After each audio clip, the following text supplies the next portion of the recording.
चाहे वो तुम्हारे दरवाजे पर मांगने आया हो, या कुछ लोग ऐसे हैं जो भूखे हैं लेकिन शर्म की वजह से तुमसे मांग नहीं पा रहे हैं, उनका पता लगाओ कि वो कौन है, उनको ढूंढो और पता लगाओ इन्होंने खाना खाया या नहीं, उनको अपने घर पे लाओ। तो शर्म लग रही है, आपको मालूम है कि वो लोग बड़े खुददार हैं, मांगेंगे नहीं लेकिन भूखे हैं, तो अपने घर से खाना ले जाकर उनके घर ले जाकर पहुंचाओ। अतिमुत्ताम, भूखों को खाना खिलाओ। वसलुल अरहाम, रिश्तेदारियों को जोड़ो। आपको मालूम है ये मेरी खाला है, ये भांजा है, भांजा खाला से नाराज है, ये दोनों सगी बहनें आपस में नाराज हैं, ये फला गली का लड़का या फला हमारी गली के लड़के से नाराज है, ये रिश्तेदारियों में फर्क है। वसलुल अरहाम, तो तुम रिश्तेदारियों को जोड़ो, आपस में एक दूसरे के ताल्लुक को कायम करो। अल्लाह के नबी ने क्या जन्नत में जाने के उसूल और ज़ाब्ते बताए। अफ़शुस सलाम, सलाम फैलाओ, सलाम को आम करो। व अतिमुत ताआम, खाना खिलाओ भूखों को, चाहे वो मांगने वाले हो या बेचारे मारे शर्म के मांग न पा रहे हो, उनको खाना खिलाओ।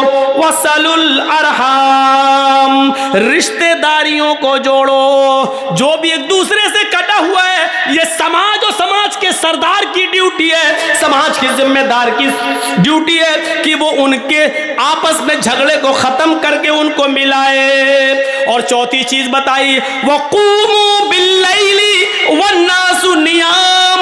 लोगों, जब सारी दुनिया ख्वाबे खरगोश में सो रही हो, जब सब खर्राटे लेकर मीठी मीठी नींद के मजे ले रहे हो और सब अपनी सख्त सर्दियों की रातों में अपने मुंह पर कंबल ढाक कर सो रहे हो, ऐसी ठंडी रात में उठकर वुजू बनाकर अपने घर के कोने में मुसल्ला बिछाकर अल्लाह की इबादत करो, क़याम करो, रात को जागो, नमाज पढ़ो, तहज्जुद पढ़ो और कुरान की तिलावत करो। वक़ूमू बिल्लैल, रात के किसी हिस्से में उठो। वन्नासु नियाम, उस वक्त जब लोग सो रहे हो, जब सारी दुनिया नींद के मीठी नींद के मजे ले रही हो, उस वक्त अपने रब को मनाओ, उसके सामने तौबा करो, इस्तिग़फ़ार करो, उठो नमाज पढ़ो, उठो इबादत करो, हाथ उठाओ, तौबा करो, इस्तिग़फ़ार करो, मग़फ़िरत मांगो, अपने आंखों से आंसुओं को गिराओ और रो रो कर अपने रब को मनाओ, रो रो कर अपने रब से तौबा करो। तुम ये चार काम अगर कर लोगे, अफ़शुस सलाम, फिर से सुनो, सलाम फैलाओ, वातिमुत ताआम, भूखे को खाना खिलाओ, रिश्तेदारियों को जोड़ो, और रात के तारीख हिस्से में जब पूरी दुनिया सो रही हो तो अकेले उठो और अल्लाह को याद करो, रो और गिड़गिड़ाओ। रात की तारीकी में कौन उठता है? रात में वही उठेगा जिसको घमंड नहीं होगा, क्योंकि वो जानता है सारी दुनिया सो रही है, उसके अंदर दिखावा नहीं होगा। मौलाना जर्जीस रात की तारीकी में मस्जिद में आके नमाज पढ़ें तो दिखावा हो सकता है कि लोगों को दिखाने जा रहे हैं कि देखो हम रात में तहज्जुद पढ़ते हैं, लेकिन घर के अंदर जब सारे लोग पूरा मोहल्ला सो रहा है लेकिन घर के अंदर हम नमाज पढ़ रहे हैं, तो कौन जानता है कि हम रात को उठ के नमाज पढ़ रहे हैं। इसलिए फरमाया जब सारी दुनिया सो रही हो तो तुम उठो और घर के कोने में तुम नमाज पढ़ो, इबादत करो और दुआ, क्योंकि इस वक्त तुम्हारे अंदर घमंड नहीं है, तकब्बुर नहीं है। तदखुलुल जन्नत बिसलाम, अगर ये चार काम तुम कर लो तो तुम सलामती के साथ जन्नत में दाखिल हो जाओगे, सलामती के साथ तुम जन्नत में चले जाओगे। सलाम को फैलाओ, भूखों को खाना खिलाओ, ये याद होना चाहिए। कितनी अच्छी चीजें बताई हैं, ये जन्नत में जाने के रास्ते हैं। और हम क्यों आए इस दुनिया के अंदर? उसी खोए हुए मकाम को, जिस मकाम से हमारे बाप आदम और हव्वा को निकाला गया, उस मकाम को दोबारा पाने के लिए अल्लाह ने यहाँ भेजा है। अब गलती यहां मत करना, तुम्हारे बाप आदम जन्नत में शैतान की बात मान चुके हैं, इधर भी शैतान तुम्हारा पीछा करेगा। अब इधर तुम उसकी बातों को रिजेक्ट करके, उसकी बातों को अपने पैरों से रौंद कर कुरान और हदीस की बात पर अमल करके उस खोए हुए मकाम को दोबारा पालो। इसलिए हमें भेजा गया है। और आपसे बहुत ही मुअद्दबाना गुजारिश, जलसों के अंदर मेलों को बंद करिए। हिंदुस्तान के किसी भी कोने में चले जाइए, मेला नहीं लगता है। हम यूपी में जलसे करते हैं, किसी जलसे में मेला नहीं लगता है। हम आंध्रा में जाते हैं, मेला नहीं लगता है। हम तेलंगाना में जाते हैं, मेले नहीं लगते हैं। कश्मीर जाते हैं, मेले नहीं लगते हैं। पंजाब जाते हैं, हरियाणा जाते हैं, राजस्थान जाते हैं, मेला नहीं लगता है। सिर्फ बिहार के चंद इलाकों में और बंगाल में तो पूरे बंगाल में तो कहीं दिखते ही नहीं कि मेला ना लगता हो। सिर्फ आप ही नहीं, और मेलों में जितना नंगा नाच होता है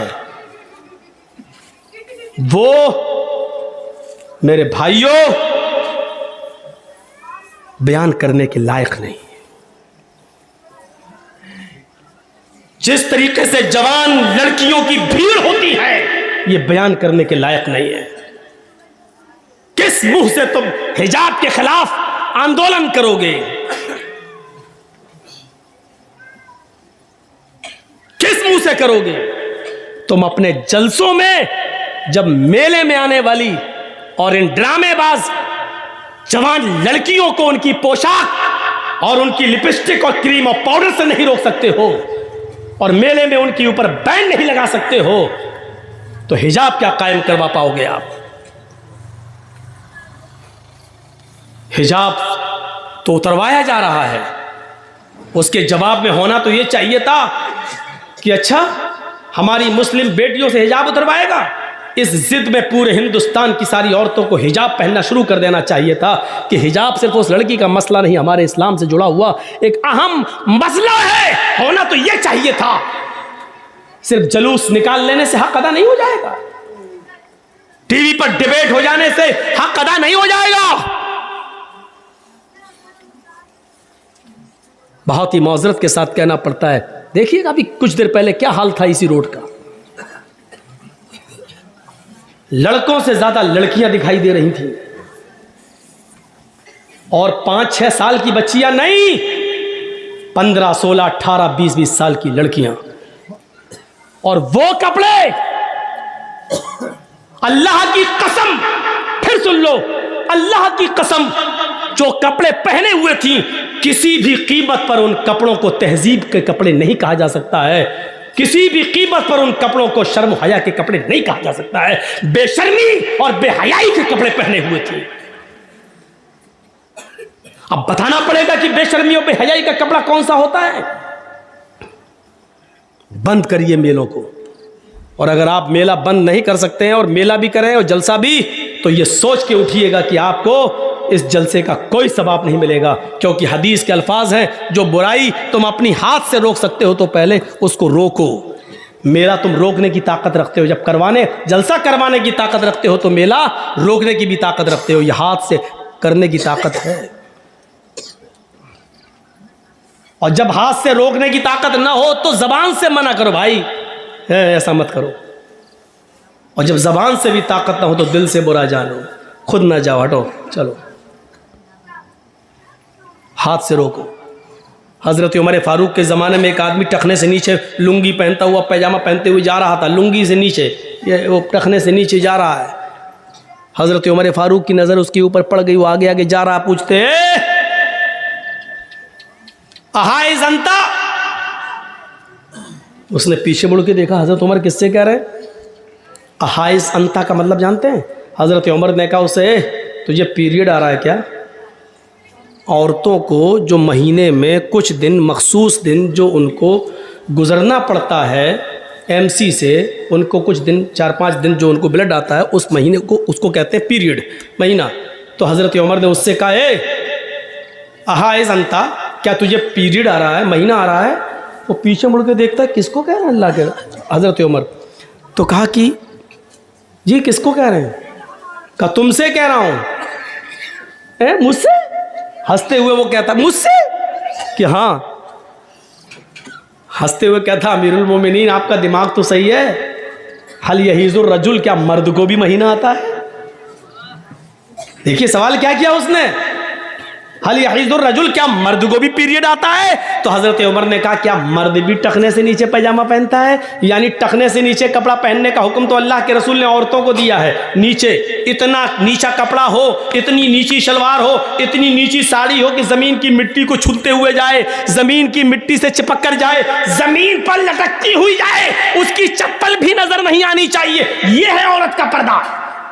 टखने से नीचा कपड़ा तो अल्लाह के रसूल ने औरत को पहनने का हुक्म दिया है, और तुम टखने से ऊपर पहने हुए हो, तुम टखने से नीचे पहने हुए हो, यानी औरतों वाला कपड़ा पहने हो, औरतों वाला काम कर रहे हो। जब कपड़ा पहनने में, पैजामा पहनने में जब औरतों वाला काम इस्तेमाल कर सकते हो, तो हो सकता है कि तुम्हें महीना भी आ रहा हो। ये बेसिकीन छुरी लाओ और छुरी से उसका पैजामा काट दिया। उसने कहा अमीरुल मोमिनीन मैं घर पे छोटा कर लूँगा। कहा नहीं, उसका पैजामा वहीं से काट दिया और कहा कि सुनो, अल्लाह के नबी ने फरमाया जब कोई बुराई अपनी आंख से देखो तो अपने हाथ से दूर करो। मेरे अंदर हाथ से दूर करने की ताकत थी। कौन है इसका जिम्मेदार? कौन करेगा? अभी इस समाज में कोई लड़का किसी लड़की को लेके भाग जाए, 2-4 दिन के बाद पकड़ा जाए, पंचायत बैठ जाएगी, इतना जुर्माना, इतना ये वो, शादी करो, ये करो, नहीं करे तो इतना जुर्माना, तेरी हिम्मत कैसे पड़ी? सब गांव के सरदार बैठ जाएंगे। एक लड़का लड़की को लेके भागता, पंचायत बैठ जाती है। आपके समाज में अगर कोई आदमी फजर की नमाज नहीं पढ़ता है, कहां चले जाते हैं गांव के सरदार लोग, और उस वक्त पंचायत बिठा के क्यों उसके लिए सजा मुतय्यन नहीं करते हैं? बताइए। आपके समाज में कोई आदमी शराब पी के घर पे आ जाता है, समाज का सरदार क्या करता है? मीटिंग नहीं बुलाता है, उस पर एक्शन नहीं लेता है। अगर लड़का लड़की को लेके भाग जाए, उसकी मीटिंगें हो सकती हैं, उसके ऊपर जुर्माना मुतय्यन हो सकता है, तो मुझे बताओ कि फिर आपके समाज में कोई फजर की नमाज ना पढ़े, जोहर की नमाज ना पढ़े, उसके लिए कोई सजा मुतय्यन क्यों नहीं की जाती है? मतलब यह है कि जो आप जिन कामों पर सजा मुतय्यन करेंगे और जो आपको अच्छा लगेगा वो आप करेंगे। शरीयत के मुताबिक आपको नहीं चलना है। आप जिसकी चाहेंगे उसकी पंचायत बिठाएंगे, और जो गुनाह है और जिन गुनाहों की नहीं चाहेंगे उन गुनाहों की ये आपकी मर्जी पर नहीं चलेगी। मेरे भाइयों, इस्लाम के अंदर नहीं चलेगी। अंदाजा लगाइए और गौर कीजिए। अल्लाह के नबी सल्लल्लाहु अलैहि वसल्लम फरमाते हैं, मैं यज़मल्ली बैना लहयैहि व रिजलैहि अज़मन लहुल जन्नह। जो मुझे इन 2 चीज़ों की ज़मानत दे दे, जो मुझे इन 2 चीज़ों की गारंटी दे दे, मैं उसको जन्नत की गारंटी देता हूँ। कौन सी है वो 2 चीज़ें? बैना लहयैहि, दोनों ये जो दाढ़ी के जो दोनों किनारे हैं, गाल, मुंह, इनके बीच में ज़बान, जो मुझे दोनों जबड़ों के बीच की चीज यानी जबान की जमानत दे दे, मैं इससे कभी गलत नहीं बोलूंगा, झूठ नहीं बोलूंगा, चोरी नहीं, झूठ नहीं बोलूंगा, गीबत नहीं करूंगा, किसी की बुराई नहीं करूंगा, जब भी बोलूंगा सच बोलूंगा, इसको कभी बुरे चीजों में इस्तेमाल नहीं करूंगा। वो बैना रिजलैहि, और अपने दोनों पैरों के बीच, दोनों टांगों के बीच यानी शर्मगाह की हिफाजत दे दे, हम इसको कभी गलत काम में इस्तेमाल नहीं करेंगे। जो इन 2 चीजों की जमानत मुझे दे दे, अज़मन लहुल जन्नह, मोहम्मद रसूलुल्लाह फरमाते हैं मैं उसको जमानत देता हूँ जन्नत की, मैं उसको जमानत देता हूँ कि ये जन्नत के अंदर जाएगा, ये जन्नत के अंदर दाखिल होगा, ये जन्नत के अंदर जाएगा, मैं उसको जन्नत में जाने की जमानत देता हूँ, ये जन्नत के अंदर जाएगा।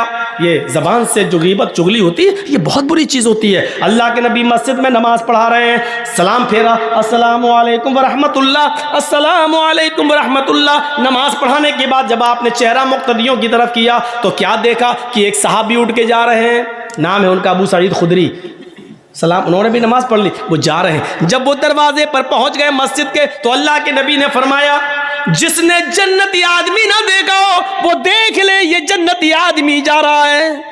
दुनिया में जन्नती, जिसको जन्नती देखना हो देख ले, ये जन्नती जा रहे हैं। सहाबा ने पीछे मुड़ के देखा, वो अबू सईद खुदरी हैं। दूसरे दिन आपने फिर नमाज पढ़ाई, जब सलाम फेरा अबू सईद खुदरी फिर उठ के जाने लगे तो अल्लाह के नबी ने कहा जिसने जन्नती न देखा हो वो देख ले, ये जन्नती जा रहा है। सहाबा ने फिर पीछे मुड़ के देखा तो वही अबू सईद खुदरी हैं। तीसरे दिन आपने फिर फरमाया जिसने जन्नती न देखा वो देख ले, ये जन्नती सहाबी है, ये जन्नती आदमी जा रहा है। अल्लाह के नबी सल्लल्लाहु अलैहि वसल्लम ने जब जिसको जन्नती कहा तो सहाबा ने फिर पीछे मुड़ के देखा, कौन है कि ये वही अबू सईद खुदरी। तो हज़रत अब्दुल्ला इब्ने उमर को तजस्सुस हुआ कि ये क्या करते हैं जिनको बार बार जन्नती कह रहे हैं अल्लाह के नबी। जितना अमल हम करते हैं उतना अमल ये भी करते हैं, लेकिन इनको तीनों दिन जन्नती क्यों कहा। तो हो सकता है कि मस्जिद में बाहर कोई काम ना करते हो सकता है घर में कोई काम कर रहे हों। तो ये उनके घर पहुंच गए। अबू सईद खुदरी ने कहा आइए, कैसे आना हुआ। कहा मेरे अब्बू से लड़ाई हो गई है मेरी, कुछ 2-3 दिन में तुम्हारे यहाँ रहना चाहता हूँ, उनका गुस्सा ठंडा हो जाएगा, मैं चला जाऊँगा। कहा अच्छा ठीक है आओ, कोई बात नहीं, माँ बाप से नहीं लड़ना चाहिए, वैसे तुम आ जाओ, मेरे मेहमान हो। उनको क्या मालूम ये किस लिए आए। उन्होंने कमरा दे दिया उनको। अब वो अब्दुल्ला इब्ने उमर उनके को देख रहे हैं कि घर में ये कौन सा अमल करते हैं। लेकिन 3 दिन रुकने के बाद, 3 रात रुकने के बाद अब्दुल्ला इब्ने उमर कहते हैं कि मेरे सामने तो कोई ऐसा अमल आया नहीं कि जो हमसे ज़्यादा हो। घर में भी ये उतना ही करते जितना हम अपने घर में करते हैं, यानी जितनी नमाज ये अपने घर में पढ़ते उतना हम भी अपने घर में पढ़ते हैं। तो तीसरे दिन जब ये वहाँ से जाने लगे तो कहने लगे अबू सईद खुदरी, मेरे बाप हमसे नाराज़ नहीं है, मेरी माँ भी मुझसे नाराज़ नहीं है, बल्कि मैं तो एक चीज़ का पता लगाने के लिए आया था। कहा क्या पता लगाने के लिए आए थे। कहा ये देखना चाह रहा था कि 3 दिन आपने नमाज पढ़ी और तीनों दिन जब आप मस्जिद के दरवाजे पे आए तो अल्लाह के नबी ने फरमाया जिसने जन्नती ना देखा हो वो देख ले।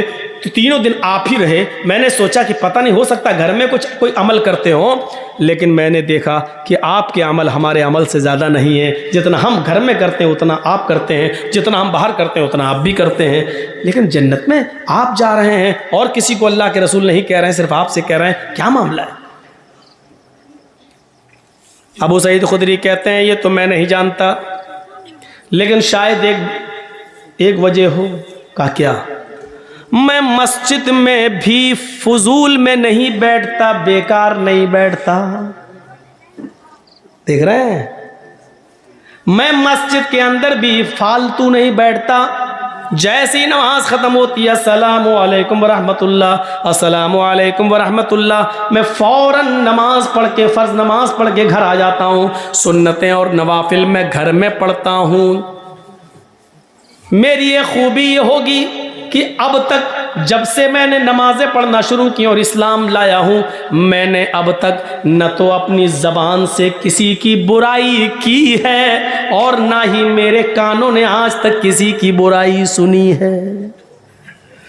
हज़रत उमर कहते हैं, अब्दुल्ला इब्ने उमर कहते हैं शायद यही वजह हो। तो अल्लाह के नबी के पास आए, कहा अल्लाह के नबी अबू सईद खुदरी ने मुझे ये बताया है, क्या ये सच है। फरमाया मैं नहीं चाहता था कि अबू सईद खुदरी की नेकी तुम्हें बताऊं, वो राज में थी, राज में रहने देता, लेकिन तुम उनके घर जाकर मालूम कर आए हो। हाँ आए लोगों, उन्होंने आज तक किसी की गीबत नहीं की, उन्होंने आज तक अपनी ज़बान से किसी की बुराई नहीं की और आज तक उनके कानों ने किसी की बुराई नहीं सुनी है। यही नेकी है कि अल्लाह ने उनको जन्नती बना दिया और मैंने उनको जन्नती कह दिया। ये जन्नती आदमी है। इस हदीस की रोशनी में हम लोग अपना गरीबान के बटन खोल के झांकें कि कितने जन्नती हैं। अभी यहाँ से जाते जाते और घर तक पहुँचते पहुँचते भी किसी न किसी की बुराई कर ही देंगे।